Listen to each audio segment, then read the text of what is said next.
Mais si vous n'aimez pas le patin à roulettes, peut-être préférez-vous la moto. En tout cas, voici les amateurs convaincus que nous présente pour terminer ce Vivre en France de vacances la station régionale du Mans. Reportage Laurent Després et Jean-Charles Degnaud, images André Gopper, son Joseph Gaudin, montage Daniel Borgeot, mixage Marcel Berge, illustration sonore Albert Chouanet-Dubignon. Un dimanche en Allemagne, un autre en Italie ou en Irlande, ils se retrouvent toujours les mêmes sur les circuits européens. Aujourd'hui au Mans, c'est le Grand Prix de France comptant pour les championnats du monde. Mais les pilotes ne sont pas les seuls à vivre intensément. Les spectateurs, non. Venus en moto des quatre coins de la France et de l'étranger, adeptes des ligues et des clubs de la religion motocycliste, ils sont bien plus que des assistants ou des connaisseurs. Car comme les concurrents, ils ne vivent que pour elles.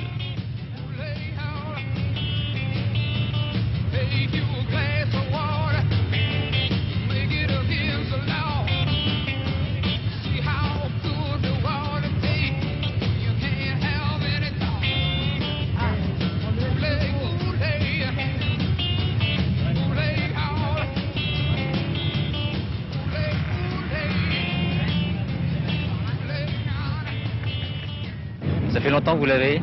2 mois et 8 jours. Je pense que pour la guérir, il vous a fallu faire un certain nombre de sacrifices. Ouais, sacrifice tout l'hiver. Beaucoup de persuasion, surtout vous avez des parents.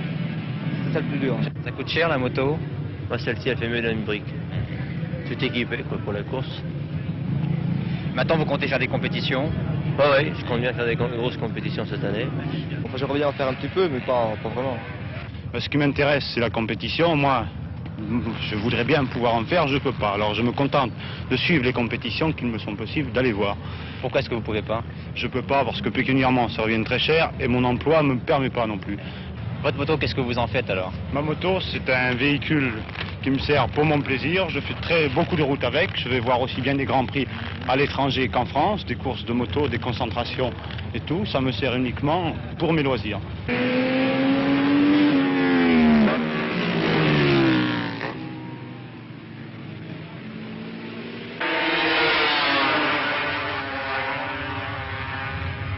Agostini, indétrônable en 500 cm3, 6 fois champion du monde. Il est l'un des rares à descendre à l'hôtel.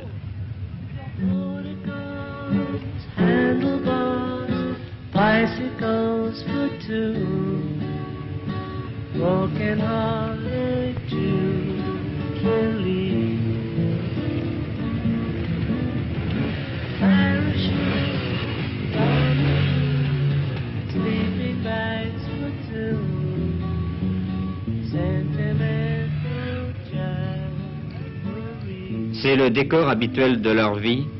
C'est ainsi que vivent la plupart des coureurs motocyclistes. Vivre de la moto.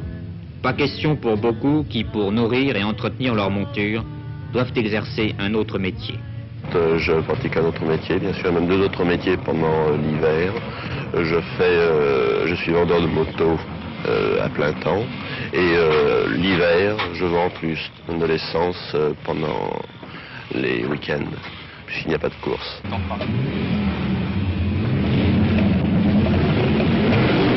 Mécanicien, c'est votre profession?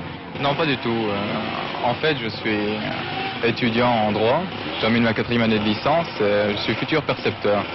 Et puis dire que cette année, enfin, je suis mécano, le terme est un peu excessif, en ce sens que normalement je cours moi-même, mais qu'à la suite d'un accident survenu l'an dernier, à la fin de saison, j'étais obligé d'arrêter pour cette année la compétition. Et j'en profite pour donner un coup de main à mon ami Hervé Lansac. Vous allez reprendre la compétition, là? Ah, sans aucun doute, quand on y a goûté une fois, il n'est pas possible de s'en passer. Il est certain que le sport mécanique au stade amateur coûte très cher. Personnellement, j'avoue que je ne sors pas du tout, je ne m'habille pas. J'ai souvent des trous aux pantalons, ça c'est certain, mais c'est une passion, ma foi. Quel est votre métier? Mon métier, photographe. Alors plus je fais de photos, plus je ferai de courses de moto.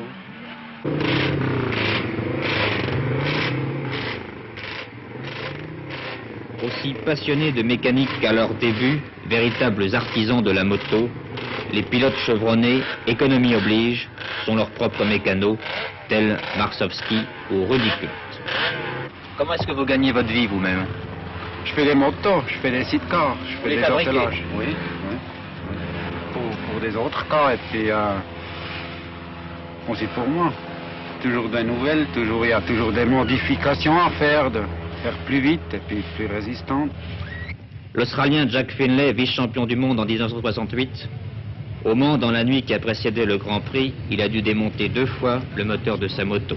Je dépense presque tout l'argent que je gagne pour continuer de faire la course.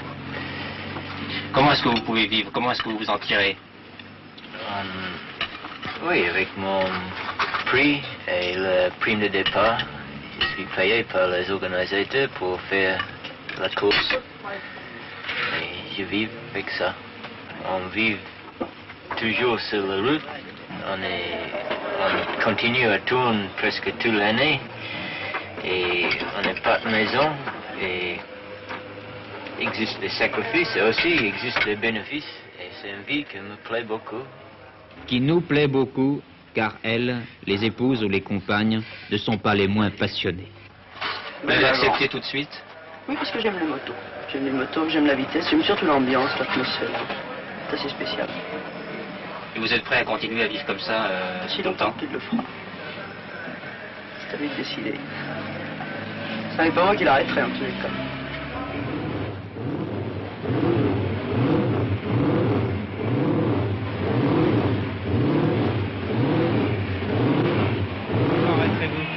J'arrêterai quand mes moyens financiers ne me permettront plus de continuer, c'est-à-dire très bientôt. Comme beaucoup, on est tous pareils. Avez-vous toujours approuvé la passion de votre mari? Oui, toujours pleinement, oui, oui. Au début? Au début aussi, sauf qu'il y avait beaucoup plus d'appréhension, de crainte. Enfin, maintenant, c'est vaincu, j'ai confiance en lui. C'est passé, quoi. La peur n'existe presque plus. Et pendant la course? Pendant la course, parfois, maintenant, j'ai plus le temps d'y penser. Je m'occupe de la signalisation, donc de sa position par rapport aux autres concurrents. Et ça défile tellement vite qu'au bout de 20 tours, c'est passé, on n'y pense plus et il n'y a plus du tout de crainte.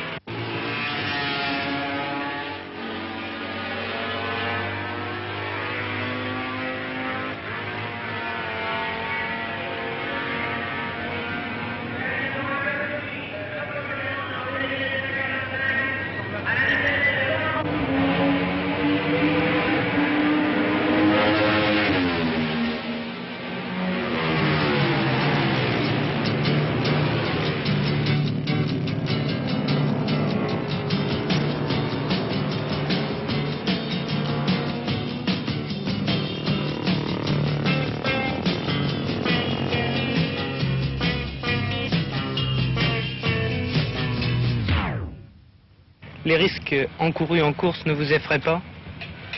En course, on court certainement moins de risques que lorsqu'on circule sur route ouverte. Notamment, je pense aux sorties le dimanche. Il est certainement plus dangereux de rouler au milieu d'une circulation intense avec des gens qui n'ont pas l'habitude de rouler, ou peu l'habitude de rouler, que de tourner tous dans le même sens avec des gens qui font de la course toute l'année.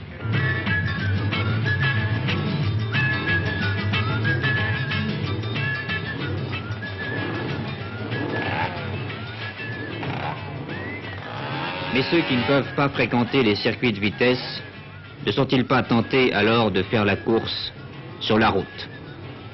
Sur route, comment est-ce que vous vous comportez? Comme un motard tranquille, je respecte les panneaux. Pas trop difficile pour vous? Surtout le 110 à l'heure actuelle. Pour nous, on se contient, ça fait excessif pour une automobile, mais se contenir pour une moto, c'est déjà assez rapide.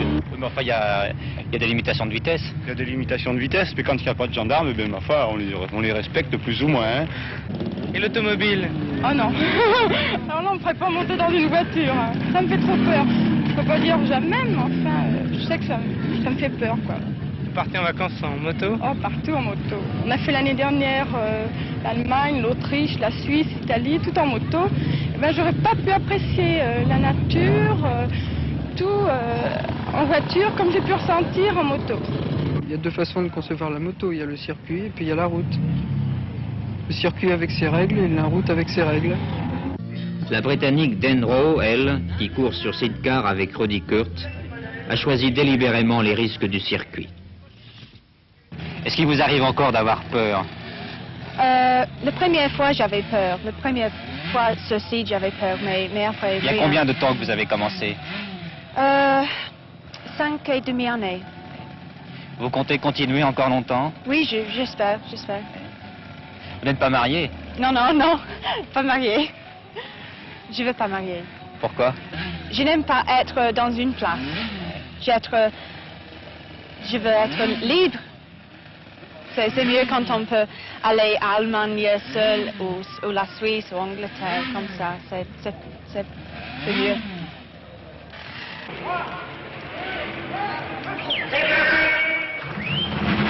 C'est mieux pour cette jeune femme audacieuse qui, souffrant autrefois d'angoisse, a trouvé son équilibre dans la vitesse et le risque calculé des circuits.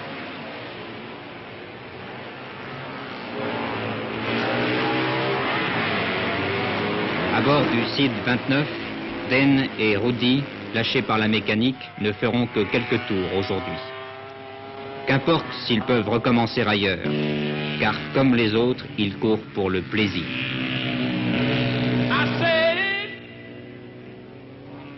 If you want to find a house of blue lights, children, you've got to follow a dead-end street till you pass a red king's door. Walk 3 times while the way high. Knock 3 times on a little green door. Up the golden stairs to a purple room. If you don't find your kicks there, Lord, your soul is doomed. The house of blue lights.